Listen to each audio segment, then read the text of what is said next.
let's just quickly recap. By the way, I sent you later, I sent you 2 pages, and then later I sent you a third page. Photocopied 2 pages instead of 3 pages and sent them to you. And the middle page was missing. I never did that. I must have been turning Reb Yaakov's pages, and I turned 2 pages at once instead of. So I sent it a little bit later, so you should have it. Now you should have the stuff from last week as well. That was sent to you. But you should have also page in Ezra, page Tov Mem Ches. Let's just quickly recap. So I want to make it clear that Reb Yaakov says 2 things about Sefer Dvarim.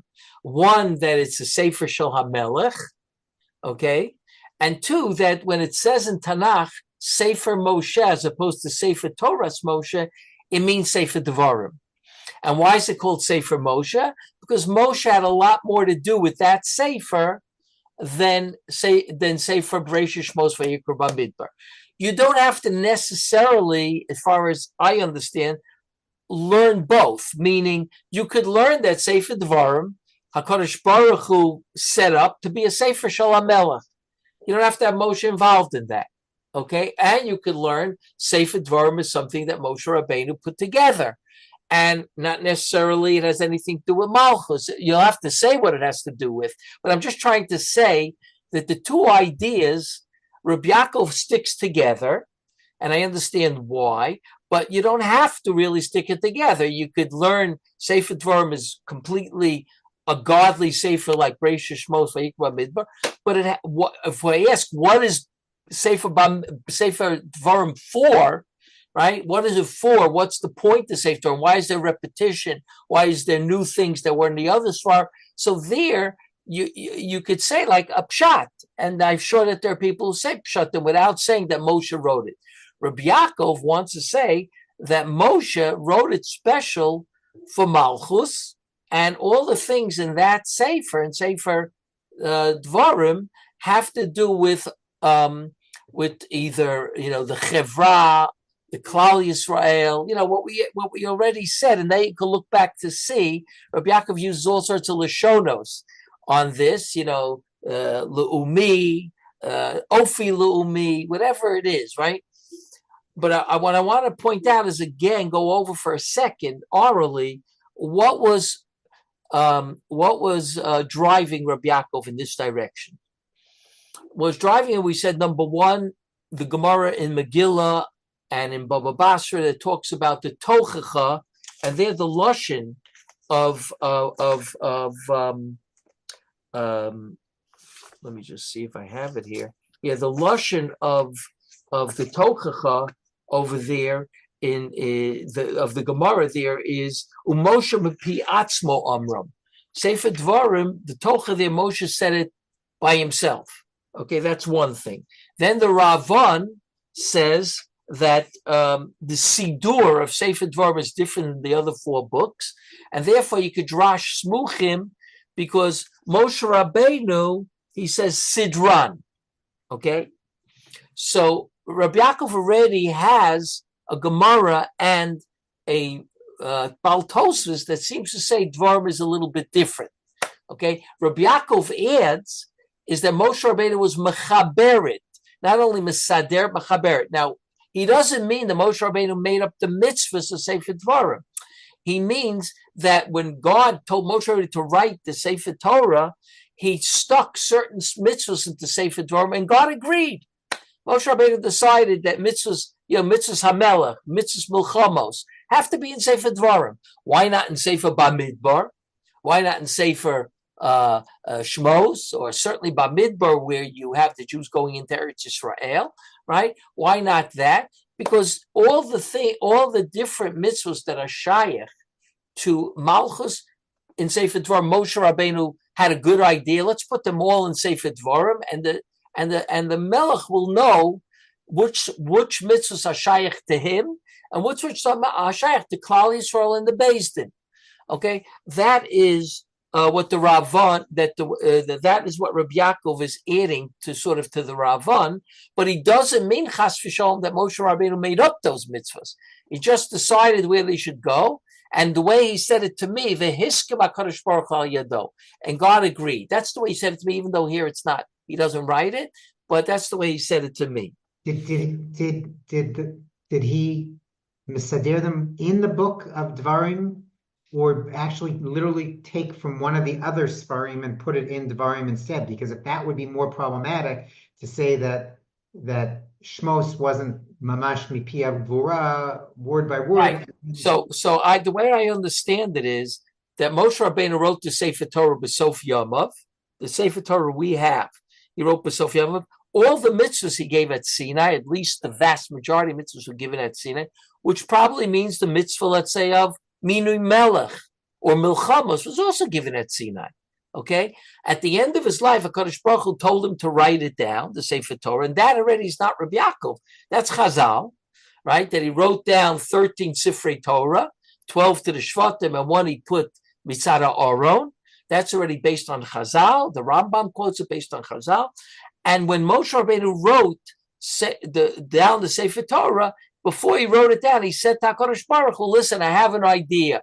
Sefer Dvarim should be, Sefer Mishnah Torah should be for the Melech.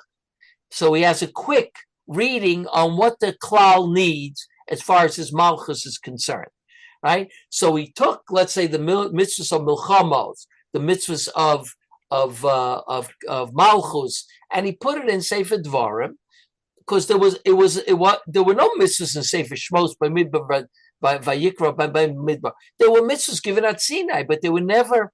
You had a written law on a flash card. You had a pasuk, and Moshe Rabbeinu gave you the written law and oral law. He gave you the flash card and the oral law. Now, at the end of his life, God says to him, "Write down the Sefer Torah."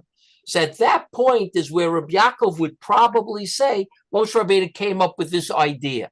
But all the mitzvahs were already given at Sinai, right? I would say not all, but the vast majority. The Ramban says the vast majority, doesn't say all of them, because some of them basically were created after Sinai, meaning because the Metzius created them, like Lo Yovo Amonim Yavi B'Kahal Hashem. Right? I mean, you could kvetch and say God gave Lo Yavo Amonim Yavi B'Kahal Hashem at Sinai, even though we didn't know the reason yet. It didn't happen yet. You could kvetch that. But the Ramban doesn't kvetch it. The Ramban says it was given by Kadosh Baruch Hu after Sinai in Arvas Moav.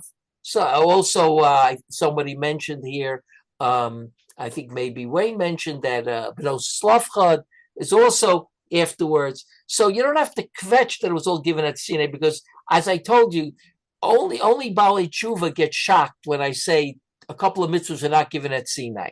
I don't know why they get shocked, because I say God gave them. What are you worried about? It wasn't on that mountain. It was on Horei Moav. But why are we getting crazy about it? It has to be on that mountain, right? All the mitzvahs have to be on that mountain. All the mitzvahs have to be given by God. If Moshe Rabbeinu comes up with a mitzvah, we chop his head off, right? But all the mitzvahs have to be given by God, but not necessarily on Sinai. But okay, there was an idea of a Har Sinai, meaning that the Jewish people got together on a Har Sinai. But the fact that a few mitzvahs are not given there, it shouldn't bend us out of shape. The Ramban doesn't get bent out of shape in his Ha'aris on the Sefer HaMitzvahs of the Rambam.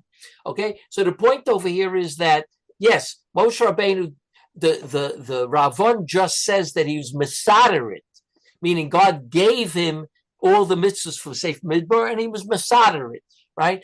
Reb Yaakov is definitely saying more than that he was Mechaber the Sefer. He wrote up the Sefer in the way that he, picking the mitzvahs he thought that the Jewish people need vis-a-vis the king, what the king really needs. It's a Sefer HaMalchus, basically. Okay? And that's where Reb Yaakov then comes in and says, because there's a Gemara that says in Baba Basra that, right, Mikatvan, who wrote it, the Brisa says, Moshe Kosav Sifro v'Sefer Bilam v'Sefer Eov. Right? That's what it says in Baba Batra. Right? So Reb Yaakov says, what does it mean, Moshe Kosav Sifro? So everybody learns, and I told you, Art Scroll learns it, right? The Sefer Torah, it says Sifro, and they put in brackets Sefer Torah. right?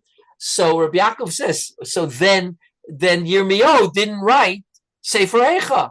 Baruch wrote it because he wrote down the Sefer, right? He says, really, if you think about it, it's absurd to say Moshe Rabbeinu wrote the Sefer Torah. All he did was he was a secretary. You don't say the secretary writes the book. I mean, Stu could testify to this, right? You thank the secretary in the introduction to the book for typing up the book. That's what I see. You never say that the secretary wrote the book because she actually wrote it, right? It's the author who wrote the book.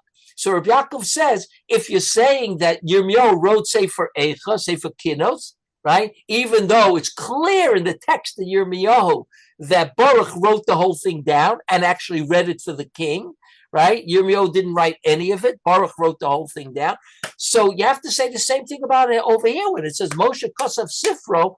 It can't mean the Sefer Torah because that he didn't write. God wrote that. So he says Al Korchach, that means Sefer Dvarim. Okay. In other words, that's another proof to Reb Yaakov that Moshe Rabbeinu had a separate book called Sefer Dvarim that he actually authored.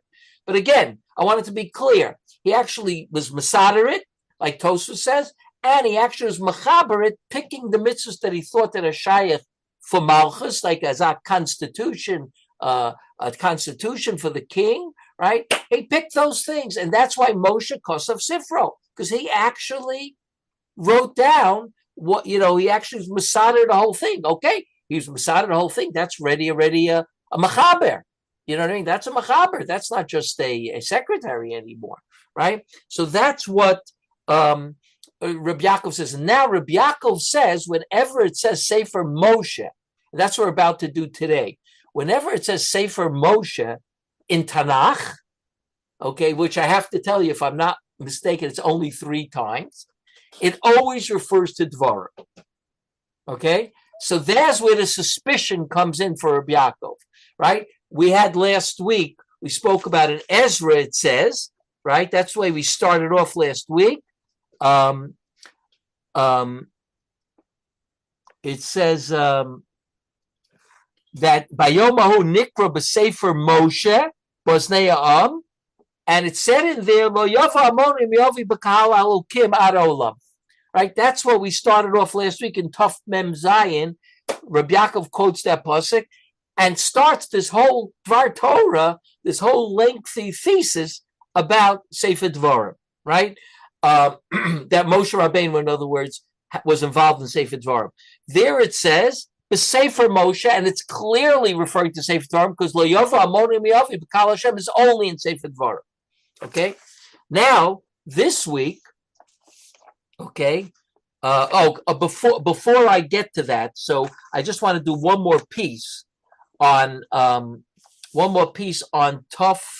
Let me just see what it is. Oh, Tuf Mem Ches. Okay, we left off on Tuf Mem Ches, the first new paragraph on the right side of the page. Okay, we'll only do that paragraph. The rest we won't do, and I'll tell you why in a minute. V'zeh pashut. You see that? V'zeh pashut. Tuf Mem Ches. She'ein shum chiluk b'kedusha Sefer Torah bein Sefer Dvarim l'shar Sfarim. Here, Reb Yaakov feels he needs to answer something up here for you, right? That wait a minute, if Sefer Dvarim is basically Moshe, so is there a difference between the kedusha of Reisha Shmos Vayikra Midbar and Sefer Dvarim with regard to kedusha Sefer Torah? So he says, "V'zeh pashut she'ein shum chiluk b'kedusha Sefer Torah bein Sefer Dvarim l'shar Sfarim, v'chein shmona psukim shekosav Yoshua." Now, there's where Reb Yaakov gets everybody. The 8 psukim that the Gemara says Yoshua wrote at the end of Dvarim after Moshe died, ki berega shekutchu brichu kola b'toch haTorah ki d'chsiv lakoach sefer haTorah hazeh the koyal kol haTorah shalanu ein shum hevdel b'kedusha. Don't forget, the Gemara says that Yoshua wrote the last 8 psukim. So does that have as much kedusha as the rest of the Sefer Torah? Right? So the answer is, of course it does, right? So Reb Yaakov fetches that to say, well, Moshe wrote this, but once HaKadosh Baruch Hu, right, Kutcha Brichu, Kolam B'toch HaTorah, don't forget, All these mitzvahs are God's mitzvahs, right? So what Moshe has to do with it is he's just picking mitzvahs and putting it in, and he's just, saying the tochacha in his first person, so to speak, right? But all this is God's ideas, basically. Okay, so he says once it's included in the Sefer Torah, Ein Shom Hevdel B'Kedusha V'Chol HaSefer Kulo Ke'echad Hu Kadosh B'Kedushas Torah.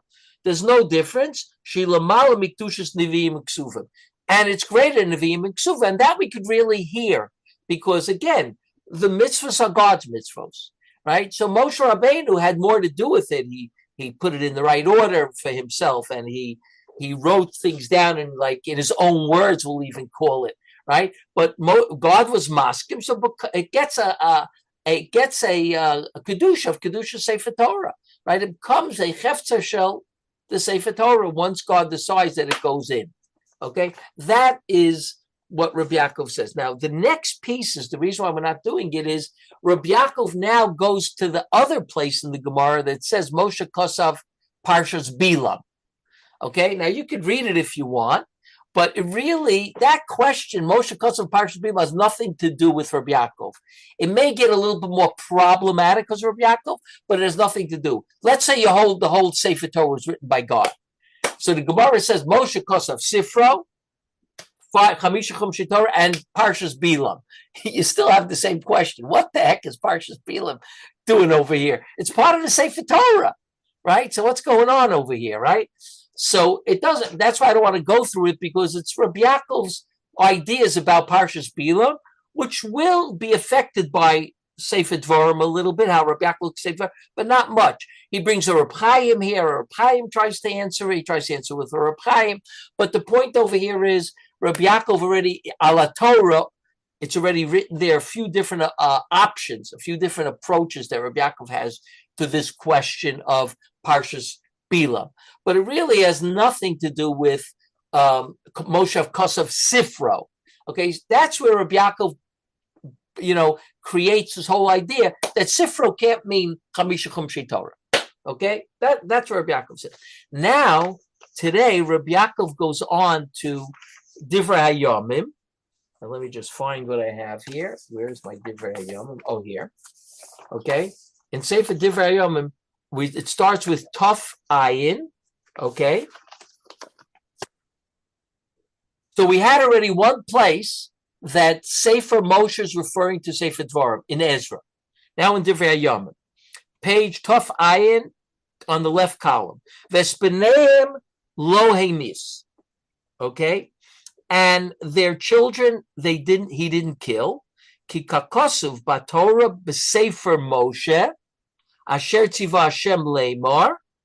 Okay, we find in the Torah in Sefer Moshe that God commanded. I'm going to fetch that even though Reb Yaakov doesn't. Clearly, God commanded, even though it's in the Sefer Moshe. Lo yamusu avos al banim, banim yamusu al avosim, ki ish becheto yamusu. Where is that pasuk? That pasuk is the Sefer Dvarim. I think in Parshas Re'eh. Okay, so it says again, Sefer Moshe. That's referring to Sefer Dvarim. Rabbi Yaakov already has two places. I am Ashikosav La'el Benechemya, she Sefer Dvarim Nikra Sefer Moshe, V'chein Kan Nikra Sefer Moshe. V'hu Gamkein Sefer Dvarim, Chav Dalet, chapter Chav Dalet Tesayin. That's where it says L'yumsu Avos Al Banim, Banim L'yumsu Al Avosim, right? Ish B'cheto Yamus. By the way, I do want to tell you that a lot of times, if not all the times, I never did a study on it. Most of the time, when we quote a pasuk in Chumash in Nach, we don't quote it. What's the word? Exactly. We don't quote it verbatim. It's always a little one or two words difference. That's a good question. Why? But that's the way it's quoted. Okay. I don't want to really start it. Reb Yaakov, I don't think ever really worked on that, but it's a very interesting question, right? It's always like a word different, a little bit of a letter different, a tense difference or something. But so if you look in Parsha in Dvarim, right, Chavdal, I think it's in Kitetse, actually, if I remember correctly now. It says it a little bit different, but it's the same pasuk, basically. So it's a word or two different. So he says, "V'ayin shom b'sfurno shekosav afilu chet al chet hamord b'malchus sheminag hamalachim hakadmonim hoyel haroget b'neihem." He writes like this to Sforno, that even on the sin of mord b'malchus, which the minig of kings was, right, the original kings, was to kill the children as well. For what reason did you kill the kids when you killed the father? Right? Because you knew what was going on in that house was poison for the king. Okay? And I'm sure you could find that today as well, guys. Okay? You probably could even find it in Hamas, right? In the house, right? That you have the head of Hamasnikim, the heads. There's a lot of, even amongst all the Arabs, but especially there's a lot of hate towards the Jewish people. Okay, and murdering the Jewish people. So that's why the kings, the what do you call it? The Sforno says that there was a minig like that, and therefore in our Torah it says lo yumsu avos albanim. Okay, clearly the Sforno in the 1500s is learning that pasuk on Malchus.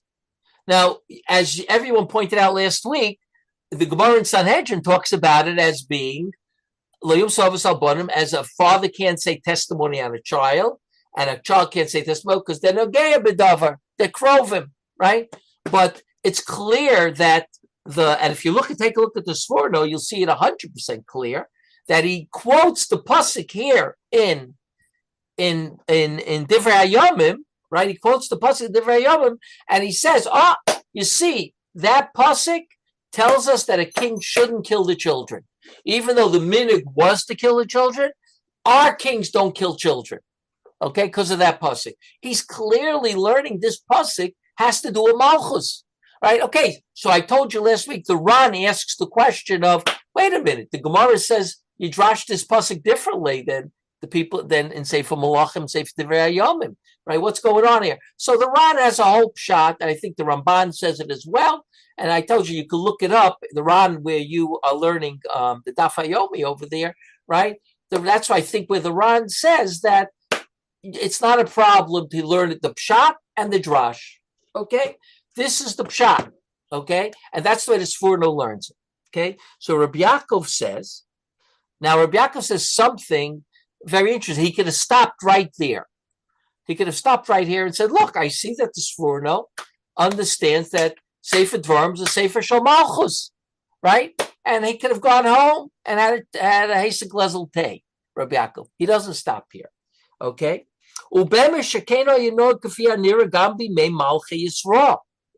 It seems that this was the Nohug in the Malchi Yisrael Gamke. Shori Matzinu b'Shmuel Beis Yutes Chavtes, Sha'ama Mephibosheth, who was the child of Shaul, the David, what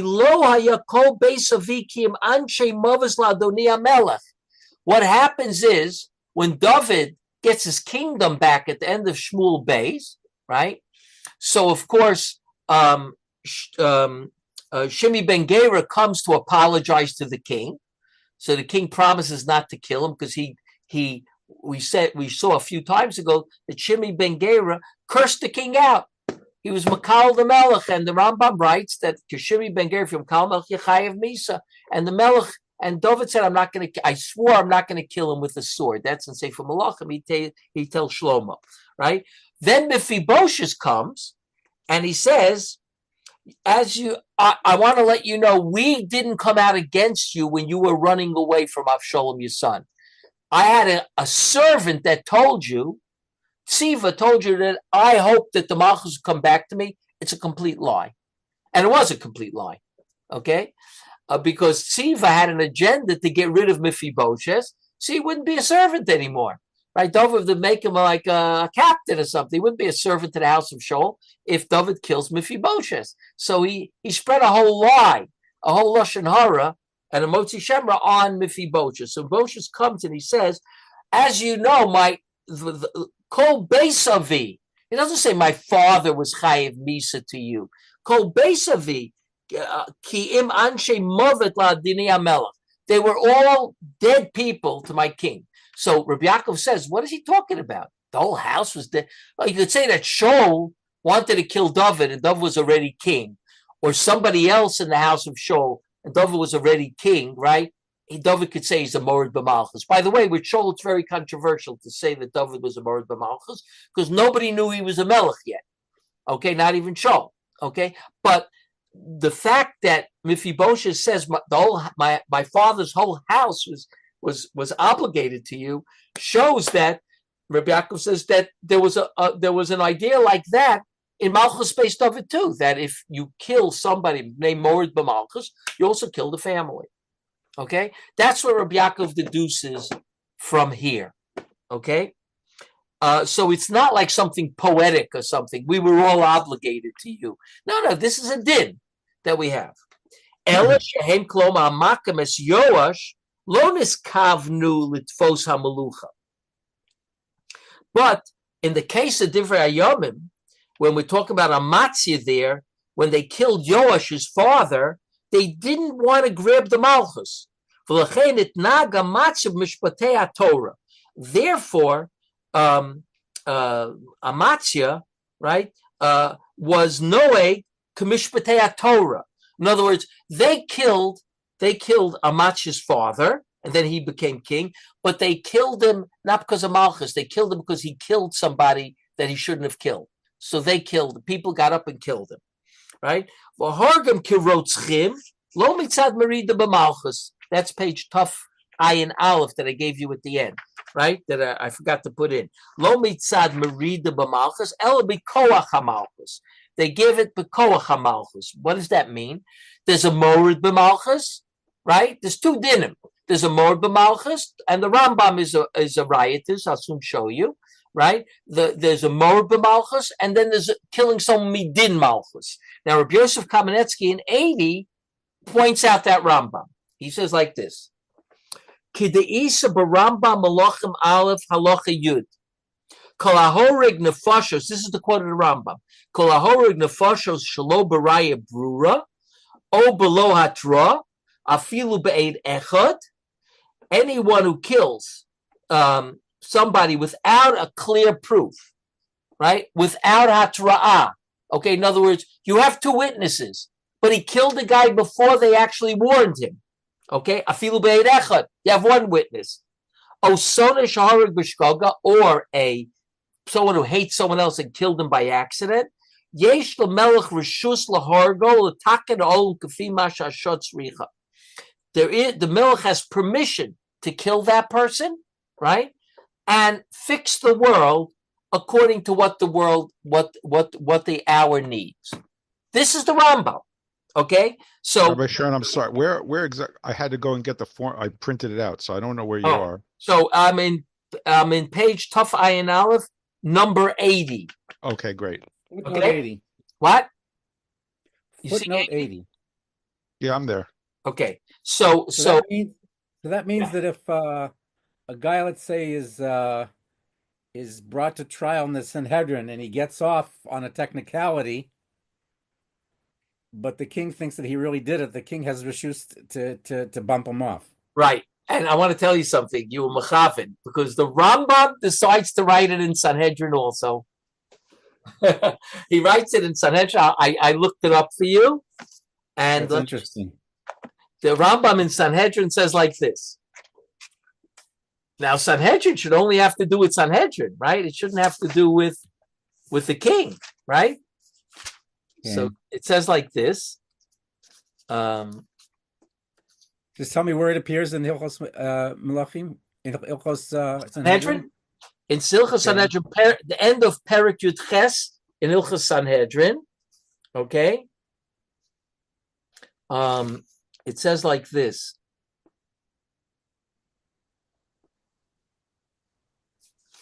Here. It starts off on end of Perek Yud Ches, in the middle of Halacha Vav. It starts like this: Gzeirus HaKatsav. She'ein me'misim bezdin v'lo malkin es ha'adam b'dos piv el al pishnayim edim. There's a Gzeirus HaKatsav that the bezdin, right? The bezdin doesn't kill somebody or give him malchus even al pi dos atzmo, only with two witnesses. V'zeh shaharag Yoshua achan v'David ligera moleki b'dos pihem.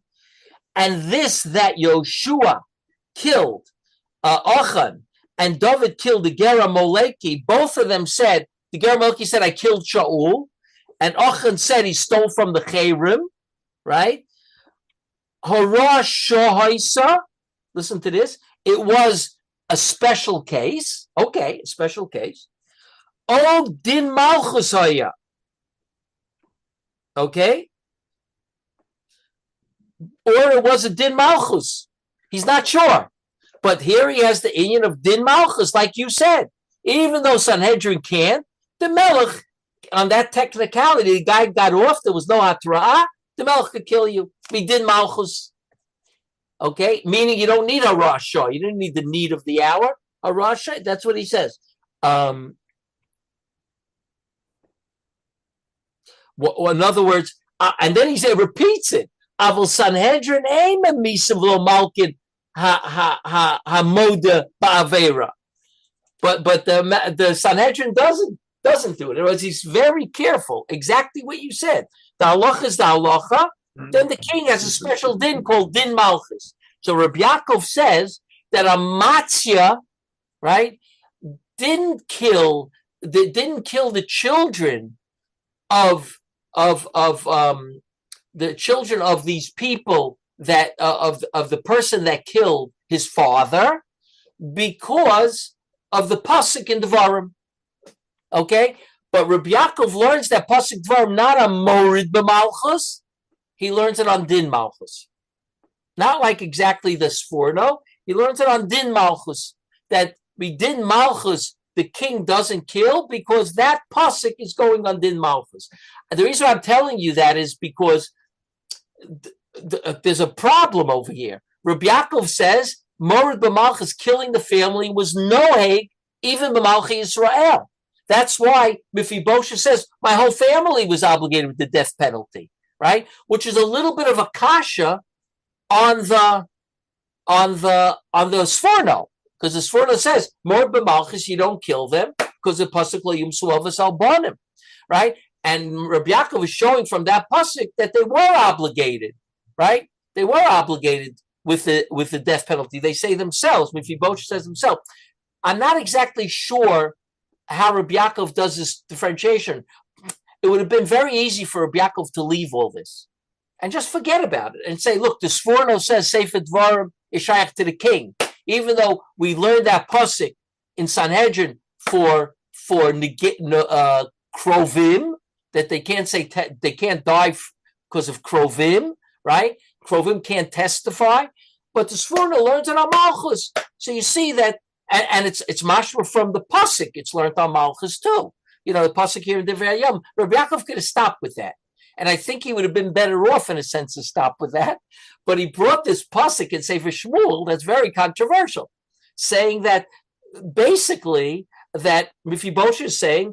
All the kids were obligated with the death penalty too, from the house of Shaul. Not only Shaul, but all the house of Shaul was also obligated, right? So when I learned that pasuk in Sefer Shmuel, I learned it as saying like, we were at your mercy, at your mercy. Rabbi Yaakov saying it's a din that a melech can kill the kids also. He's allowed to kill the kids also. But here by a matzia, the pasuk in Dvarim applies because it wasn't Merida b'Malchus, it was Din Malchus. By the way, here you see, we go all the way back to Reb Yaakov, that Yeshua had a Din Malchus, he was a shofet. Take a look what the Rambam writes, that Yeshua killed, right, Achan mi Din Malchus, right? But he never says Yeshua could kill me mipnei Morid b'Malchus. That he never says. He can kill me Din Malchus, but not Morid b'Malchus. Two different dinim, right? Because Din Malchus has to do with establishing the law, right? Making sure the law is established. Mor Malchus is a personal thing. Like when you curse David, that's a personal thing. That Yoshua didn't have. That was Reb Yaakov what he said. But in any event, that's what he says. It was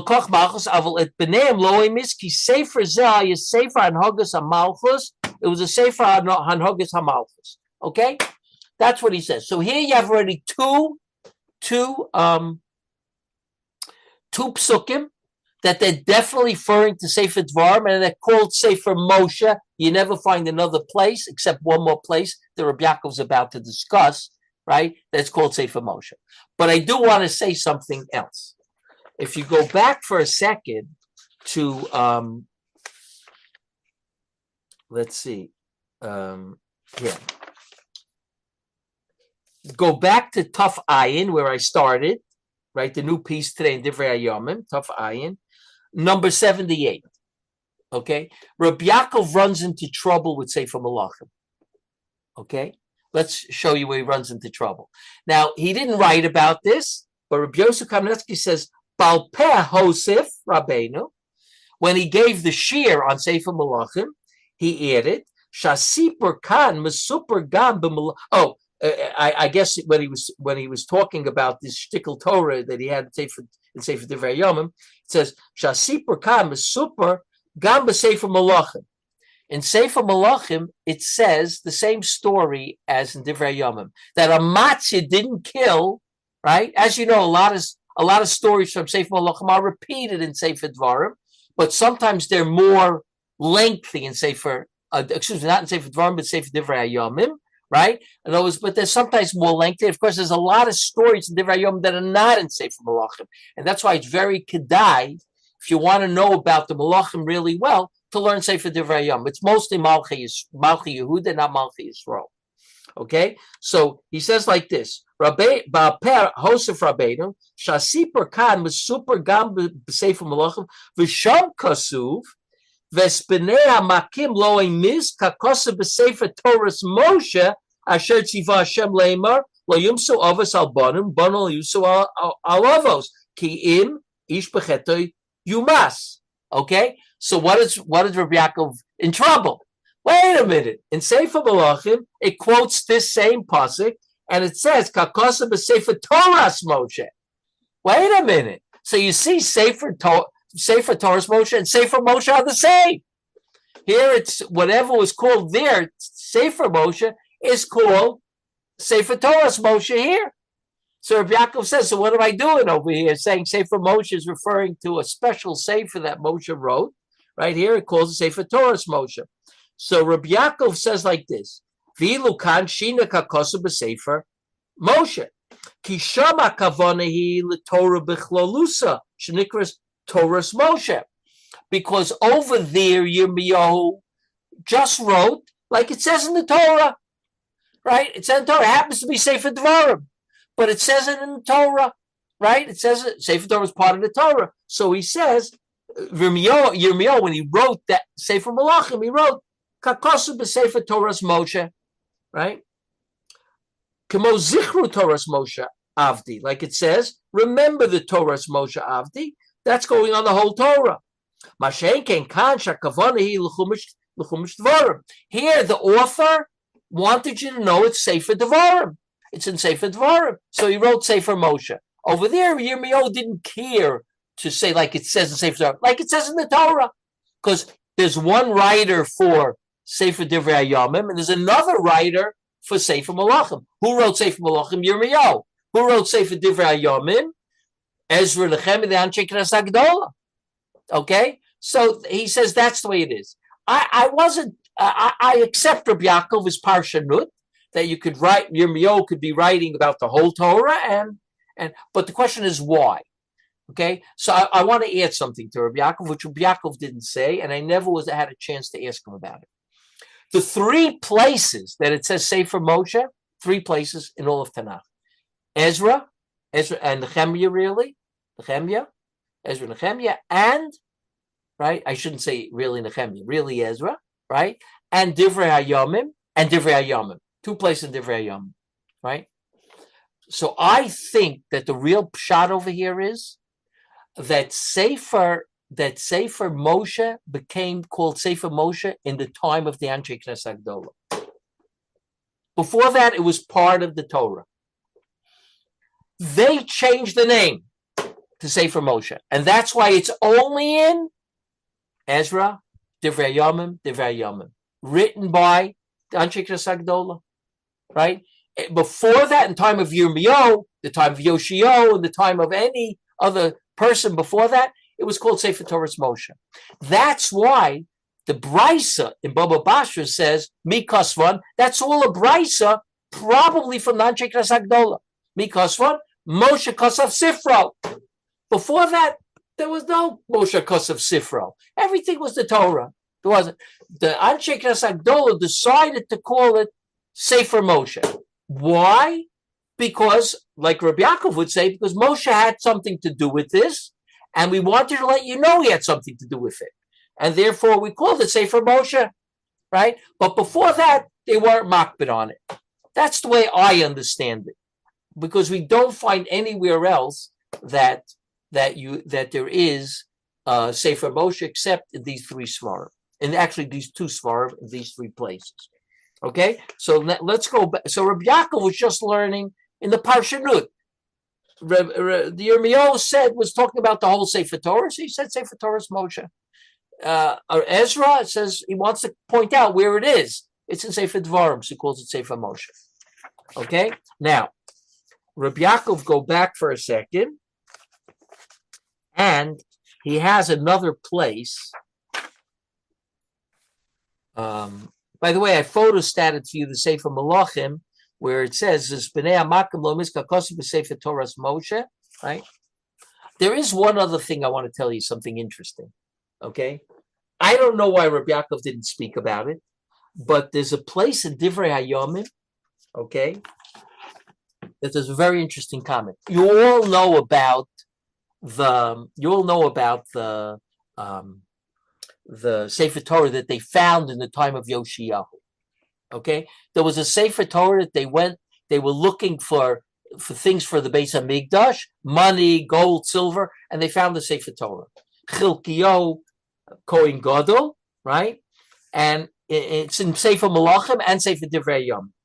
In Sefer Divrei Hayomim it says, right? What parak? Divrei Hayomim Bet Lamed Daled. This is the beginning of the reign of Yoshiyahu. Okay, and Yoshiyahu was, if I'm not mistaken, the son of Menashe, who was a terrible, terrible king, and it could very well be said that they hid the Sifrei Torah because he would destroy them. Okay, I think the Gemara says that in the time of Achaz, who was Chizkiyahu's father, already started burning Sifrei Torah. So it says like this: chapter the Divrei Hayomim Bet Lamed Daled Pasuk Yudaled Ubotzia Mesakesev Hamuva Beis Hashem Motza Chilkiyahu HaKohen Es Sefer Torah Hashem Biyad Moshe. He found the Sefer Torah Hashem in the hand of Moshe.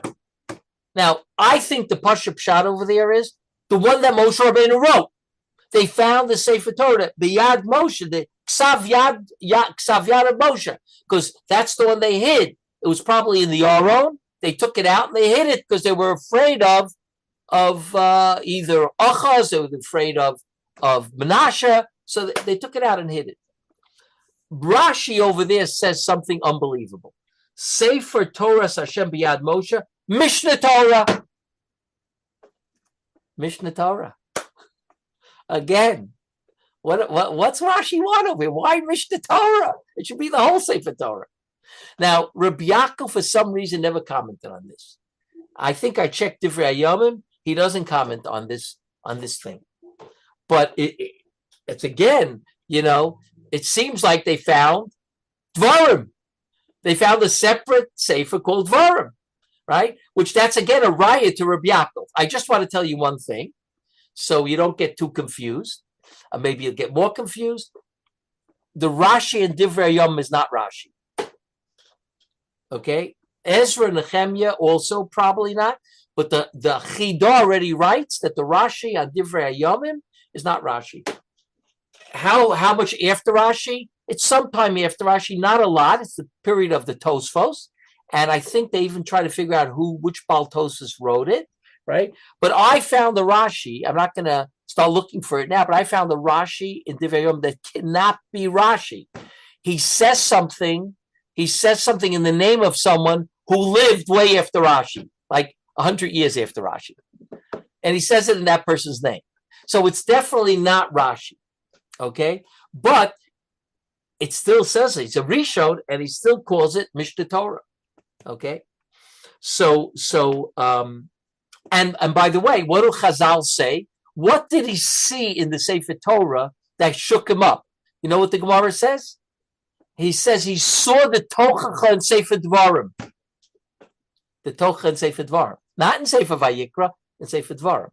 So it could be that this Rishon says he saw the Sefer, the Tochacha, because there it says, Yolech Malkecha, your Melech is going to be going into the diaspora, into the Galut, right? That doesn't say in Vayikra, it says in Dvarim. So the Gemara, I think it's a Gemara in Horius, says that he saw that pasuk. It was open to that pasuk, and he got shook up, and he did tshuva. Okay, so there again, it's Sefer Dvarim. Okay, but I'm just pointing that out as a side note. I don't think Reb Yaakov ever discussed this Rashi, even though he discusses Rashi in Sefer Dvarim, and I don't remember if he felt it was Rashi or wasn't Rashi. I don't remember if he was Mechalek. I think there's a place at the beginning Divrei Hayom where I think he does say it's only Miyuchas Rashi, but it may not be Rashi. But let's go back to this place. Let's go back to the third place. Okay. Now the third place is very interesting. Okay.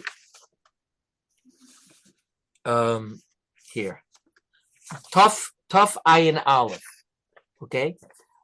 Elish Adayin Aleinu Levarer. Tough Ayin Aleph. Shaladayin Aleinu Levarer. Mashakosov Lahalon. Lamed Hey Yud Beis Yud Gimel. Okay. There's a pasuk in Divrei Hayom that we still have to clarify. Vayasiru. Okay. So what does it say over there? That's the story with also Yoshiyahu. Okay. Yoshiyahu decides to make a national holiday for the Jewish people called Pesach. Very strange. It's Pesach, clearly. The whole chapter, Lamed Hey, deals with, or a lot of the chapter deals with Pesach, right? Here, Lamed Hey. It starts off like this. Rabbi Yaakov doesn't quote the beginning, but it starts, Vayas Yoshua b'Yerushalayim Pesach LaShem, Vayishchatu HaPesach ba'ar ba'asa l'chodesh harishon.